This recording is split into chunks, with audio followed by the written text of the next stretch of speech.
Welcome to our channel. Today we how to uninstall MySQL Workbench from a VPS admin machine, beginner guide step by step clearly.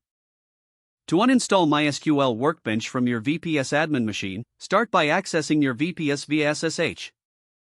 Use a terminal application like PuTTY or your system's native terminal. Log in to your VPS using your administrator credentials. Once logged in, check if MySQL Workbench is installed by typing the command, MySQL Workbench version. If the program is installed, proceed to uninstall it. For Debian-based systems like Ubuntu, run the command, sudo apt-get remove MySQL Workbench. This will initiate the uninstallation process. If you want to remove all associated configuration files as well, use sudo apt-get. For Red Hat-based systems, like CentOS, use the command, sudo yum remove MySQL Workbench. Wait for the uninstallation process to complete. Once it is done, it's a good idea to clean up any residual packages.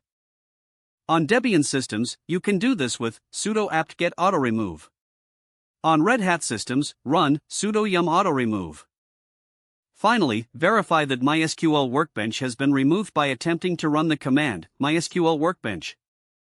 If the command returns a message saying the program is not found, the uninstallation was successful. If the page does not load, refresh the browser or try again in a private or incognito window. Make sure you are using the correct email address, then retype it carefully to avoid small typos. If your password is not accepted, use the reset option and create a new strong password you can remember. Check your spam folder for verification or security emails, then complete any requested confirmation steps. Enable two-factor authentication if available to improve account security and reduce unauthorized access risk. After signing in, review your profile details so your contact information and settings are accurate and current. If you see an error message, note it down and try again after restarting your device and internet connection. Log out when you finish, especially on shared devices, to keep your account and payment information secure. If the page does not load, refresh the browser or try again in a private or incognito window. Make sure you are using the correct email address, then retype it carefully to avoid small. If your password is not accepted, use the reset option and create a new strong password you can remember.